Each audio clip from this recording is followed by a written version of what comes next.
I think this is just about everybody with the exception of maybe Ray. Ray, Yeah. He might be late. Do we want to go ahead and start it? Go ahead and start. Okay. We have today both Dr. Warner and James Holloway out of town, so I've been asked to chair.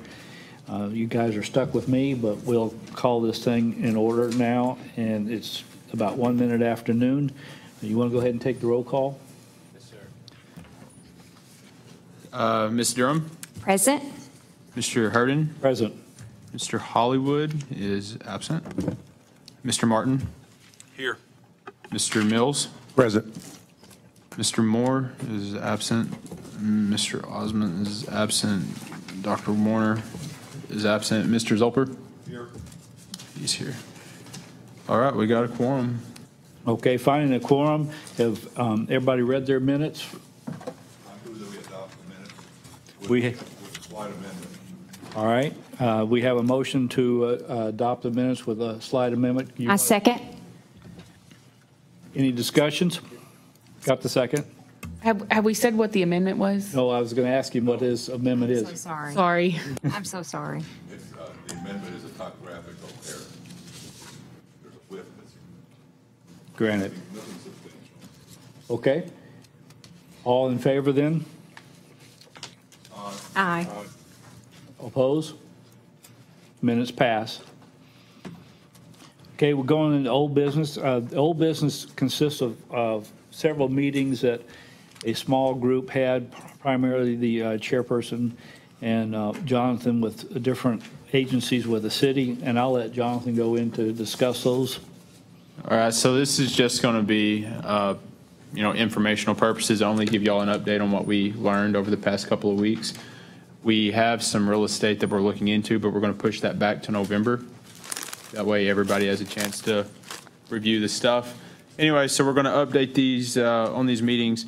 The first page that I have here is regarding the ASU downtown corridor. I put that in there. It should be the second page that y'all have. Mike Downing and that committee produced 5 recommendations and presented those to the city council. Really, the ones that pertain mostly to the land bank, you'll find in numbers 2, 3, and 5. And essentially what that is suggesting as you read through there is that they create a long-term standing redevelopment committee. And Dr. Warner, I think, expressed to Mr. Downing and to the mayor, if the mayor is willing to allow this commission to serve as that committee, the Land Bank Commission may expand its role a little bit if they decide to approve and accept these recommendations. I wanted to give y'all guys a heads up first because according to them, if our role expands to be a redevelopment committee and not just the Land Bank Commission, there may be a little more work involved than what y'all guys originally expected with just the Land Bank Commission. So I'll read through those recommendations, get familiar with them. If you have questions, feel free to call me or email me. And like I said, these are just recommendations at this point.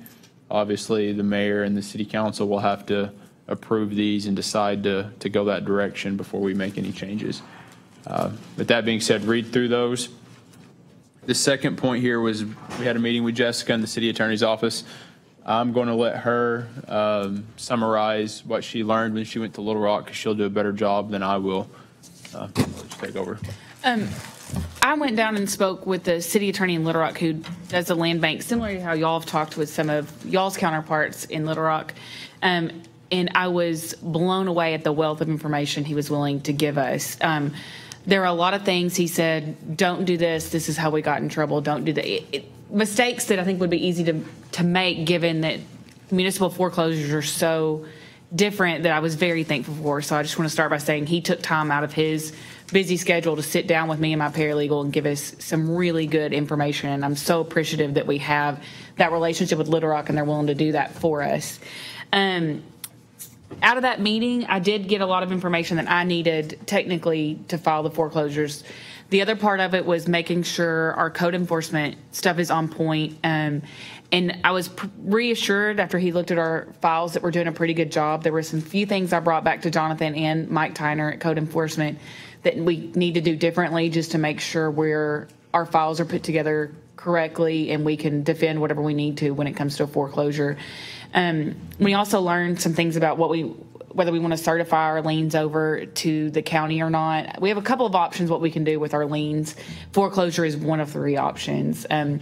So I think one of the things we need to do as a land bank is be choosy about which liens we decide to certify and which ones we think we might want to keep for the land bank and foreclose on. So that's something Jonathan and I talked about, and I think we're going to go through that list together with Mike Tyner and come up with what that looks like and what we want it to look like. And I think that was kind of Dr. Warner's point on it too, is being choosy and picking the right properties. I think that, did you want something any more specific than that? No. Anybody have any questions? Yes. Yes. As far as the past liens, did he feel comfortable that those were valid liens that could be enforced? Some of them are going to be okay. The problem is once we certify them to the county, we lose the ability to foreclose. So anything that's, and just for everybody that may not follow, because it's very confusing, is when we can take our liens, certify them to the county, and then when the county collects any kind of tax, they collect ours as well. So you can't pay your property tax to the county unless you pay our liens. That's what we mean when we certify them. So once we certify them, we lose the ability to then foreclose on the property. So for the ones that we've certified on, we've kind of lost that ability. But there are plenty that we haven't certified. And there are a few that have been filed since that I think we're releasing the liens and going to refile them. Not necessarily correctly, but in a better format for what we need going forward in court. If that makes sense.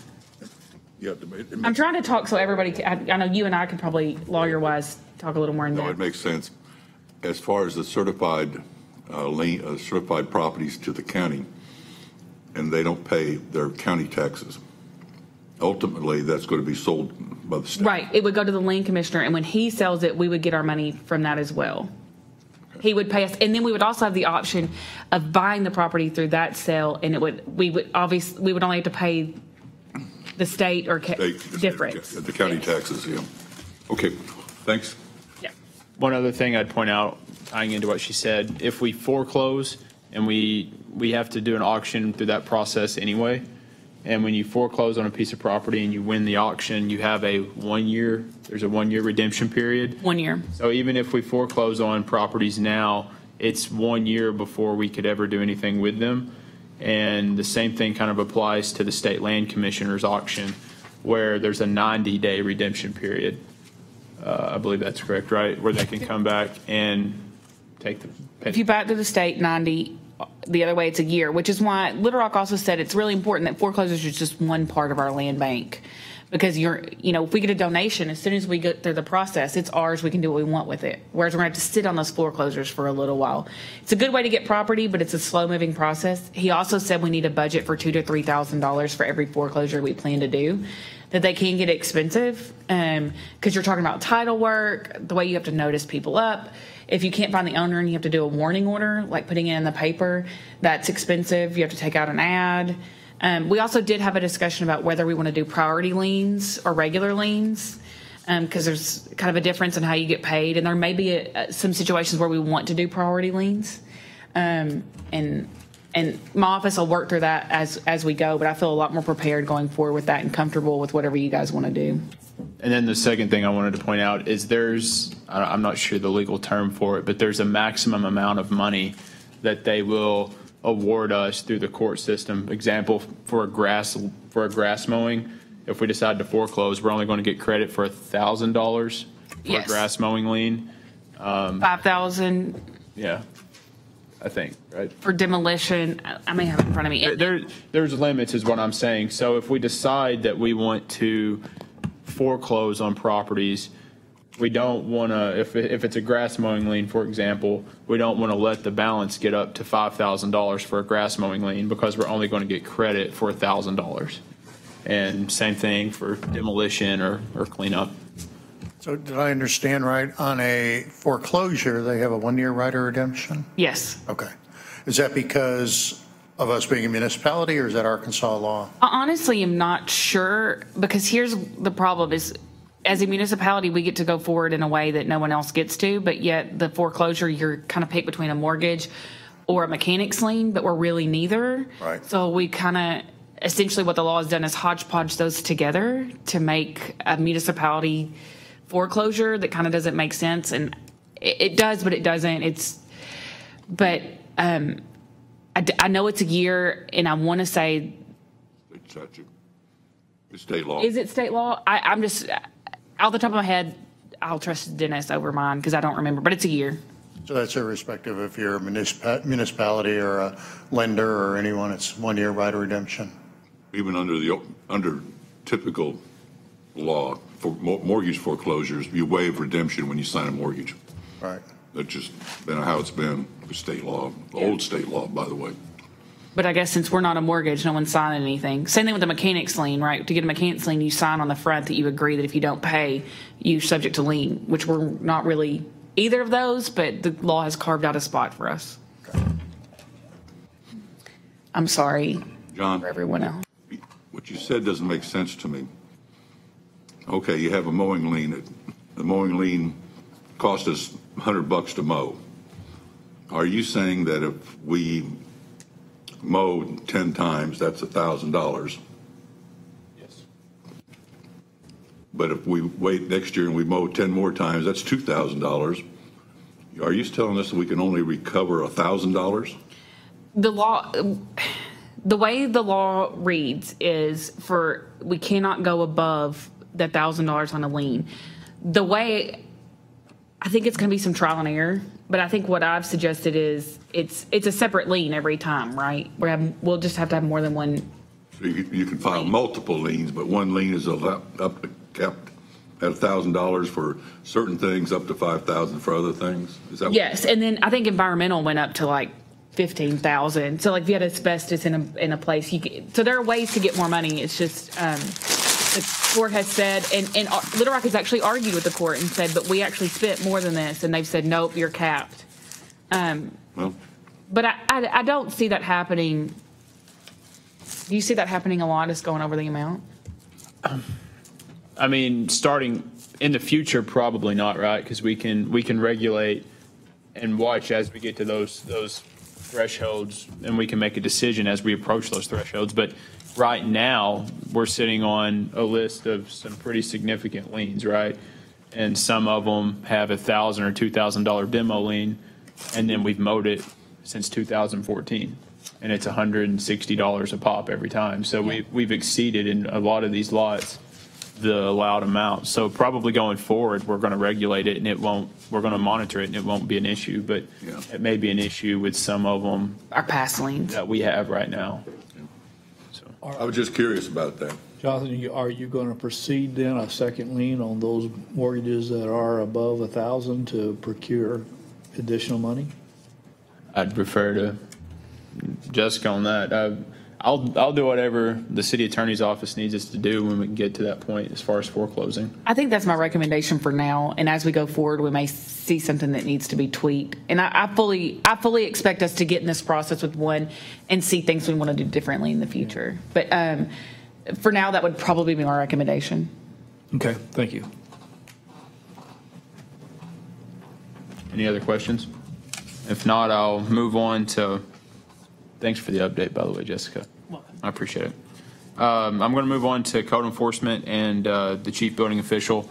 So Dr. Warner, we met, we wanted to learn a little more about the condemnation process and what the steps were to take a piece of property with a particular violation and get that corrected.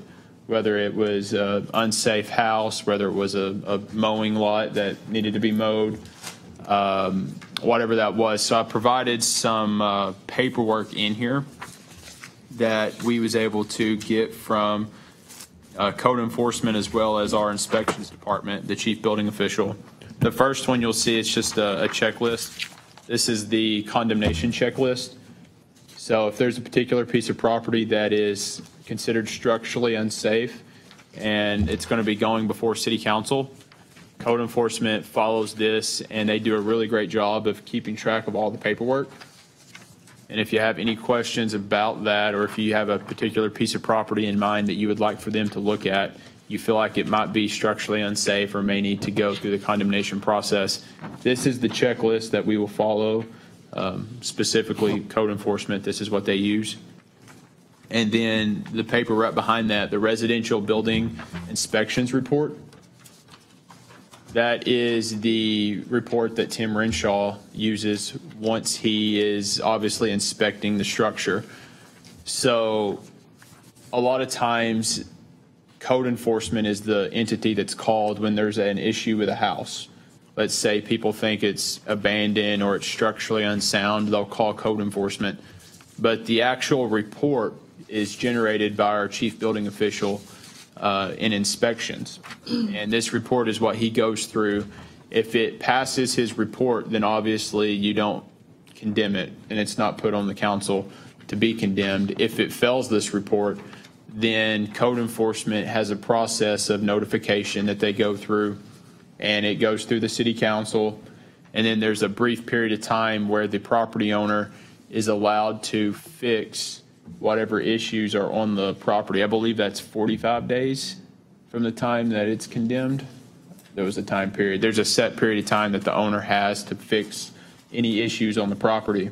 After that time period is up, if the issues are still lingering, code enforcement will then do whatever's necessary to correct the issue. And that is where these two pieces of paper, as we go forward with a lot of our foreclosures, you'll notice that many of them come from houses that we've had to demolish. This is where that process starts. So this is what we're going through. And a lot of the paperwork that's key to being able to foreclose successfully is gathered and generated using these two pieces of paper. So that's why I wanted to give this to y'all.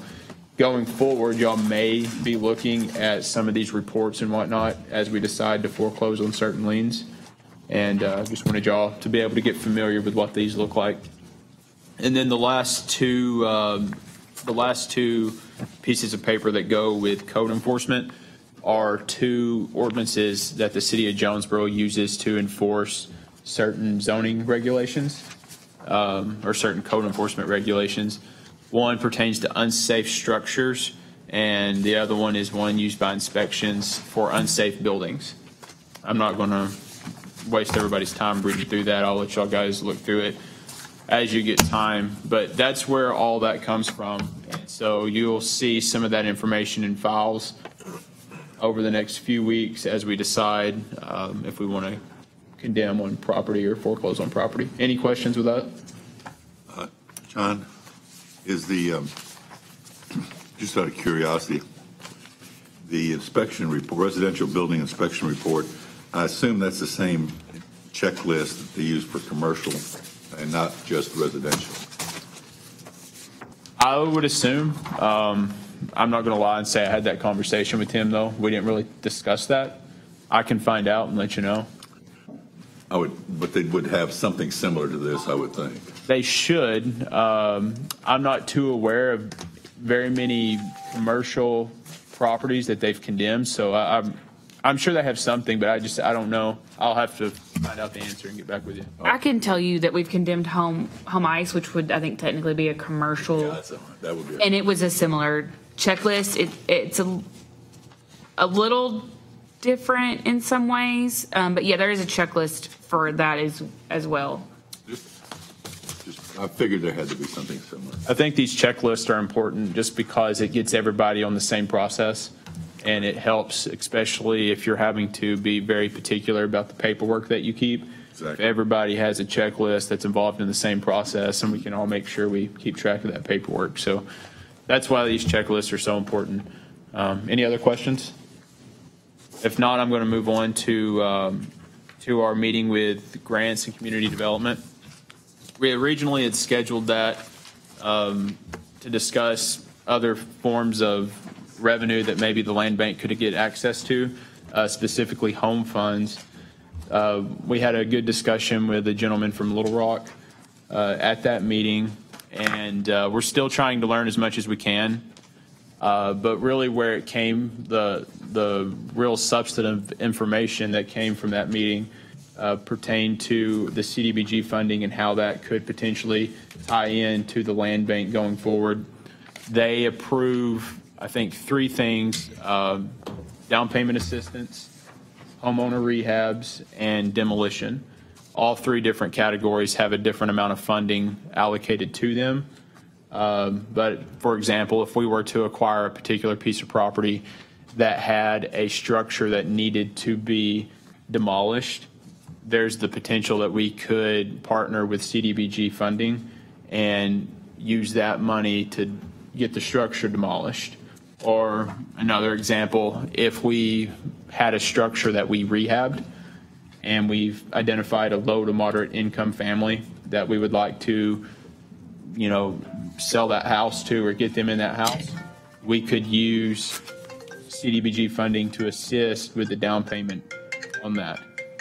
A lot of the technical stuff, I'll let Tiffany, if y'all had questions, I'll refer you all to her, but that's really the substantive stuff that came out of that meeting, and we're still in the process of looking at other funding options. Does anybody have any questions specifically? I know that's kind of short, but really the CDBG side and whatnot was really where the information came in. Any questions on that? And y'all can look through this. I provided 2 handouts. One is just an overview of home funds. I know there had been several discussions about it. This is just a quick summary off of HUD's website about what home funds are, how you can apply for them, what the requirements are. And then the second one is the formula that HUD uses to actually get cities and municipalities qualified.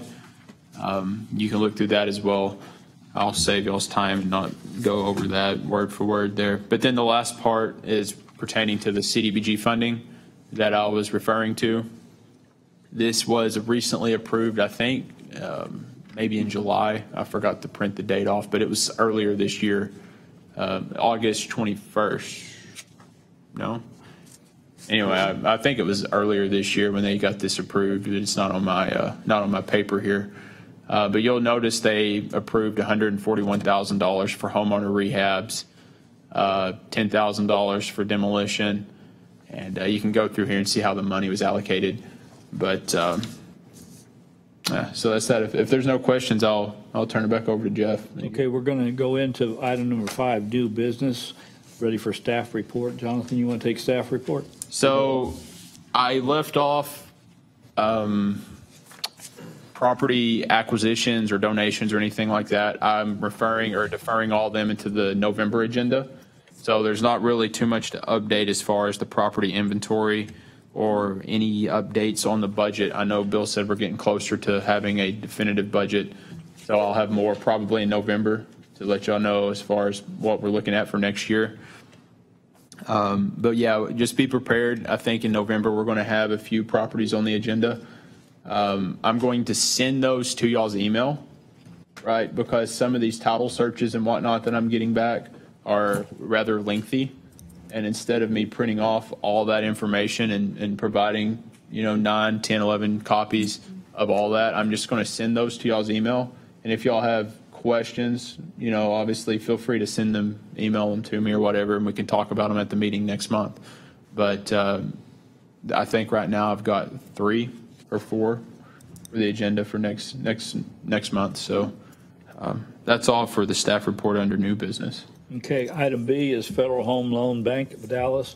We're going to have a meeting Thursday, noontime meeting. There's an invitation on your last page of your handout information. I'll let you know time and dates, and be held here in this council chambers. Anything else you want to add to that, Jonathan? I need to know, preferably, before y'all leave today, if you're going to be able to attend. I know, Dennis, I don't think you're going to be able to attend, are you, that meeting on Thursday? Yeah, I think I am. Oh, you are? Yes. Okay.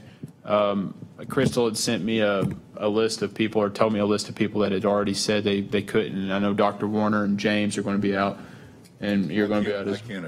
I can't attend. You can? Okay, so what about you, Becky? Are you going to be able to attend? Well, I've got something pending, but no, I might can't. Well, I just need to know, And I'll let you know this afternoon. let me know this afternoon. Okay. I need to get that information to Crystal by the Okay. end of day today, because I she's will. going to be ordering and they're catering lunch and all that stuff, so they need to know how many people to cater for. I will. So, and then Jeff, you've got you and Michael, right? And Corey will be there, so I'll let them know, and you all guys are all invited, so I hear it's supposed to be really informative. I've spoke with a couple of other people that have spoke with this gentleman and done different business transactions with him, and it's they say he's really knowledgeable about what he does. So I'm hoping those of you that can attend, we learn quite a bit, and we can share that at the next meeting with the commission. Okay. So, Okay, next item is public comments. Since we have an abundance of public attendance here, I'm sure we'll get through this pretty quickly. So let's go on to the last one. I'll accept a motion for adjourn unless anybody has further comments. So moved, Dennis Zolper. All in favor? Aye. Let's go. Thank you. thanks, everyone.